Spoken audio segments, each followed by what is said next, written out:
Assalamualaikum. Apa kabar hari ini anak-anak? Semoga anak-anak semua selalu sehat dan selalu semangat dan tetap jaga kesehatan ya. Hari ini kita sudah masuk lagi ke hari Senin. Jika sudah masuk hari Senin, biasanya kita belajar apa nih? Kita belajar PLH ya, Pendidikan Lingkungan Hidup. Yuk belajar PLH bersama. Hari ini masih di bab 3, yakni penanggulangan pencemaran lingkungan. Yang akan kita bahas hari ini adalah menanggulangi sendiri pencemaran lingkungan. Alangkah lebih baiknya sebelum belajar kita berdoa terlebih dahulu dan membaca basmalah bersama ya. Bismillahirrohmanirrohim. Selanjutnya, kalian siapkan buku paket PLH-nya. Bisa dilihat di buku paket PLH-nya halaman 81 dan juga halaman 82. Disimak penjelasannya dan dilihat di buku paketnya. Kemudian, tulis jika ada sesuatu atau informasi penting ya di buku tulis masing-masing. Setelah itu, kalian kerjakan tugasnya ya apabila ada tugas. Dan kumpulkan tugasnya tepat waktu ya. Oke, kita mulai ya. Menanggulangi sendiri pencemaran lingkungan. Udara sangat diperlukan oleh tubuh kita.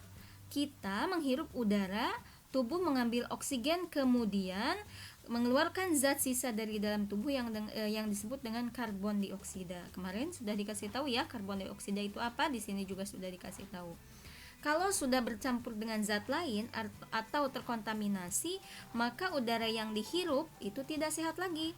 Kalau udara itu mengandung timbal, maka timbal itu akan ikut masuk ke dalam paru-paru dan bisa dibawa oleh darah ke seluruh tubuh. Kalau hal ini terjadi dan itu berulang-ulang terus-menerus, tubuh akan mengalami gangguan kesehatan ya. Contohnya adalah penyakit bronkitis dan juga bahkan sampai kanker paru-paru ya. Sangat mengerikan. Lalu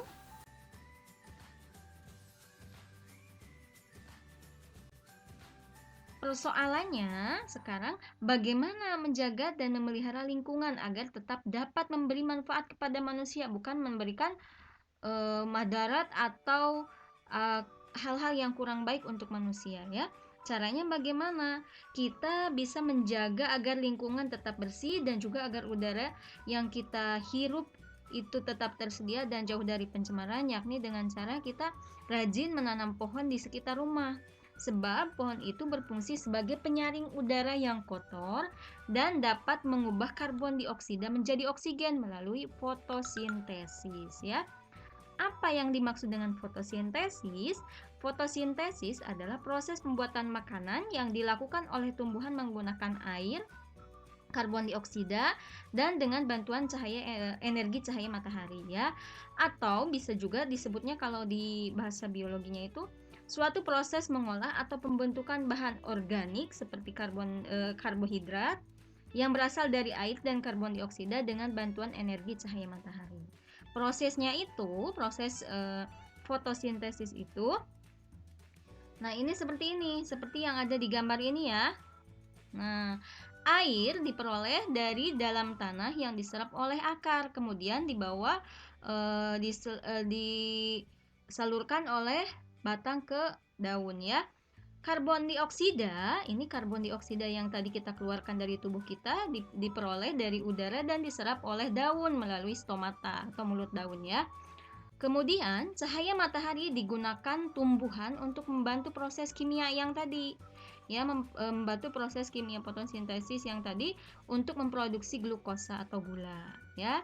Nah, kemudian dari hasil fotosintesis ini akan menghasilkan glukosa ya yang nanti akan dijadikan makanan oleh tumbuhan untuk bernapas, berkembang biak, tumbuh dan sisanya disimpan sebagai cadangan makanan. Dan juga fotosintesis ini akan menghasilkan oksigen, yang mana oksigen nanti ini akan diserap oleh manusia ya. Ini adalah proses fotosintesis. Kemudian cara yang kedua supaya udara itu tetap tidak tercemar, tetap bersih, yaitu dengan mengurangi pembakaran barang-barang seperti plastik ya. Sampah plastik ya supaya tidak dibakar maka harus didaur ulang menjadi barang-barang yang lebih bermanfaat dan memiliki daya jual ya. Contohnya misalkan plastik itu bisa dijadikan bunga hias ya, bunga-bunga hias itu. Kemudian bisa juga dijadikan mainan-mainan untuk anak ya. Itu kan bisa dijual itunya hasil dari daur ulang plastik. Kita bisa menekan pencemaran air juga dan juga pencemaran lainnya dengan cara yang kita bisa. Ya, misalkan yang kita bisa itu yang bisa kita lakukan di sekitar rumah kita. Contohnya yang pertama, sebaiknya air bekas cucian itu ditampung terlebih dahulu supaya bahan-bahan yang tidak larut di dalam air itu bisa mengendap. Nah, endapannya itu bisa dibuang. Nah, tapi dibuangnya kalau bisa jangan ke sungai ya.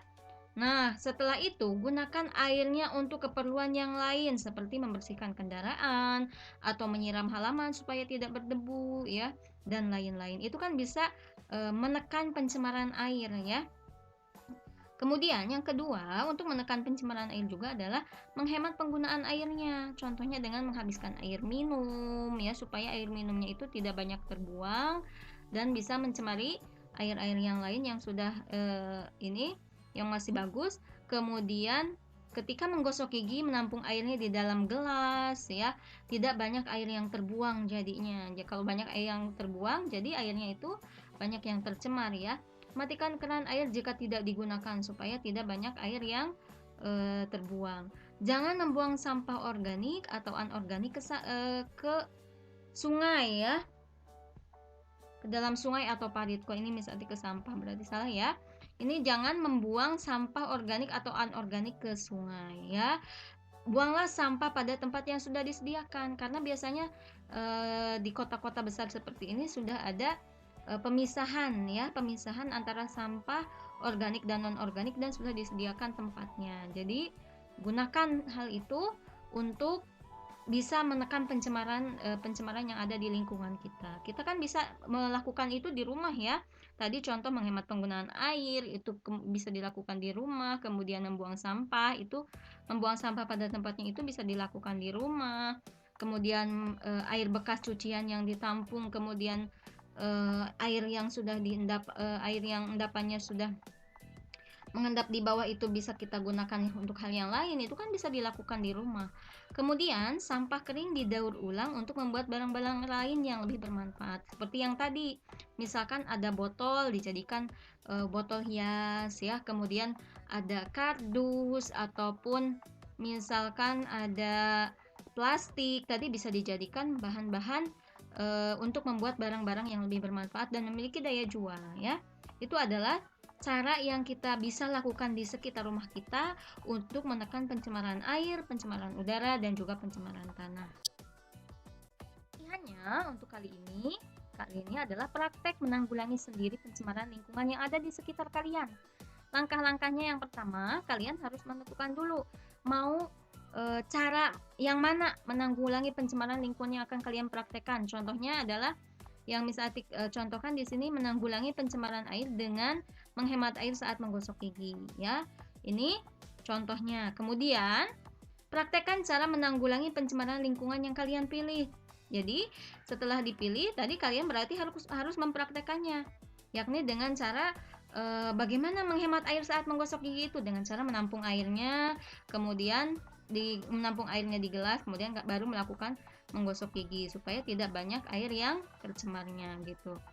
Kemudian saat mempraktekkan, dokumentasikan dalam bentuk foto disertai dengan identitas. Nanti kalau sudah ada fotonya dibuat dalam bentuk grid atau apapun, disertai dengan identitas yang terdiri dari nama, kelas, dan keterangan. Keterangannya itu dikasih keterangan cara menanggulangi pencemaran lingkungan dengan caranya gimana, disebutin caranya yang tadi ya, kan banyak tadi caranya. Nah, sebutin salah satu cara yang kalian pilih tadi. Tugasnya dikumpulkan dalam bentuk foto yang tadi dan dikirim ke wali kelas maksimal pukul 19.30 ya. Mudah-mudahan materi kali ini bisa dipahami dan latihannya juga bisa dipahami. Apabila ada yang belum bisa memahami dengan baik, bisa wapri ke wali kelas masing-masing ya.